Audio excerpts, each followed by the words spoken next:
So this is Richard and Craig for our final weekly review video.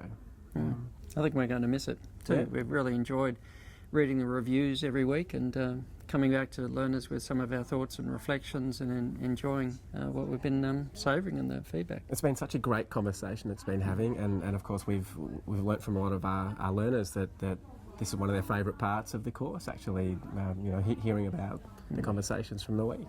Yeah.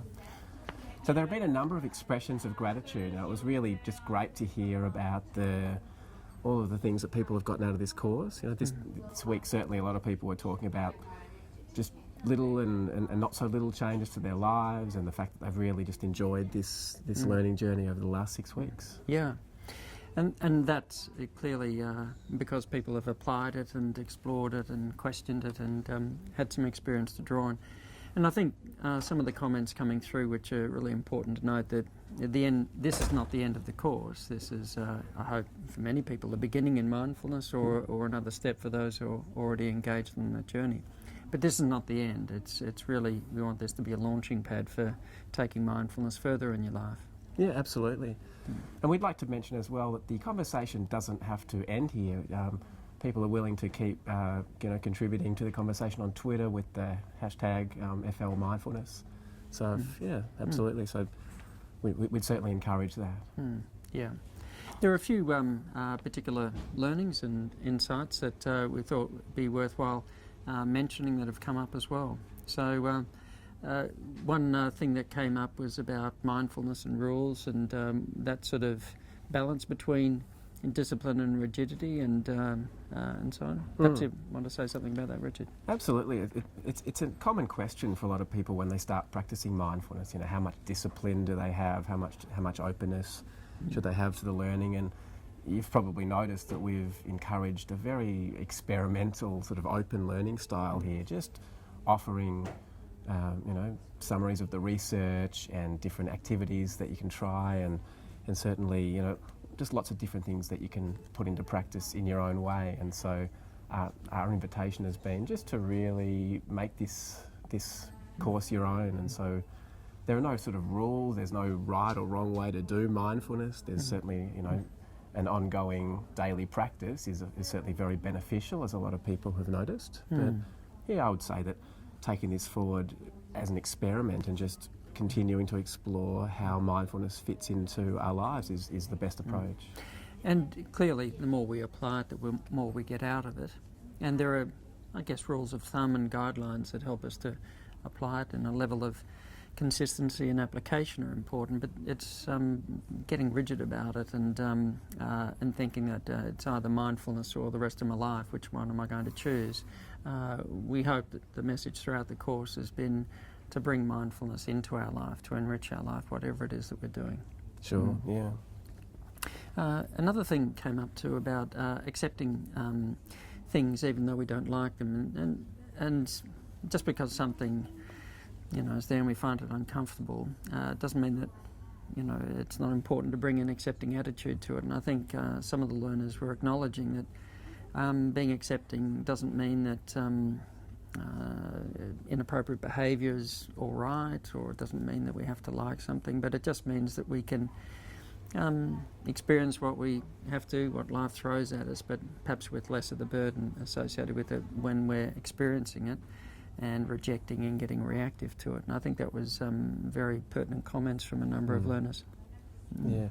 One of the learners used the metaphor of a spam blocker, as mindfulness being a spam blocker, which we thought was great. I mean, that's definitely, following on from what Craig was just saying, one of those really important things, just to be able to notice what's our attention caught up in from moment to moment, and is that a useful thought, is that a useful behaviour, and if not, the ability just to let it go and bring the attention back to what's actually happening in that moment so that we can make much more discerning choices.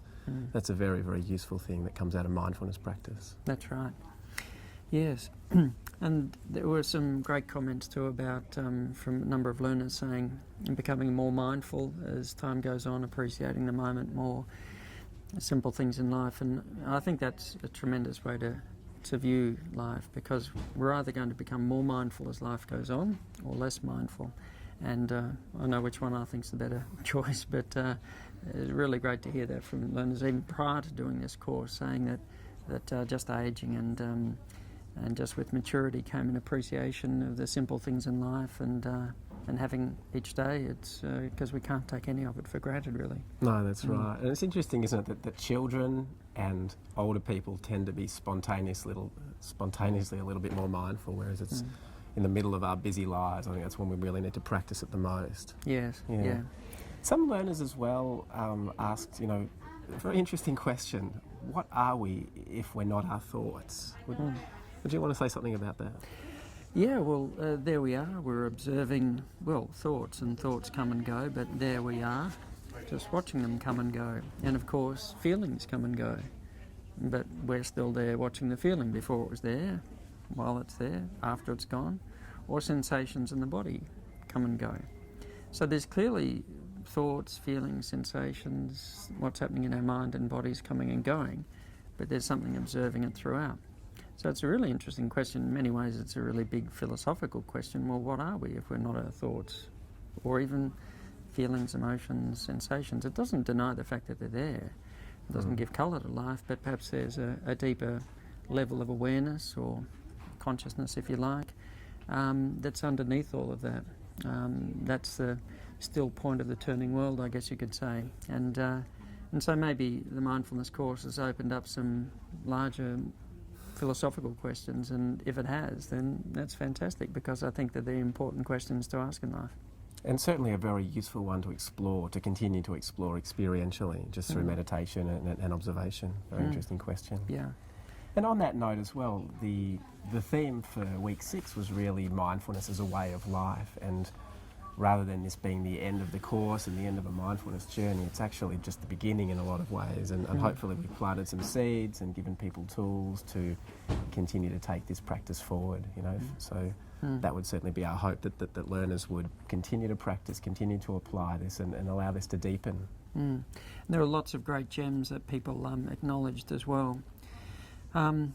And just by way of closing, I think there was some great feedback, suggestions for improving the course, because this is in no way set in concrete, and we're running this for the first time, and we really value that feedback, and so we'll be fine-tuning it for future iterations as well.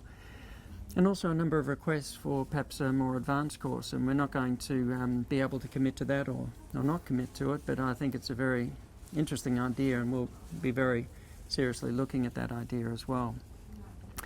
And just also I'd like to thank a number of people as well. Monash University, so Daryl and Vlad, who have, I guess, created the space to make all of this happen, and the people behind the scenes who you haven't perhaps met, but Adrian, Rowan, Katrina, and also Sherelle and Jen. So fantastic, and thank you to FutureLearn. But there's one final word from Richard.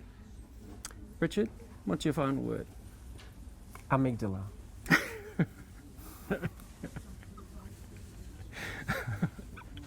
Cut.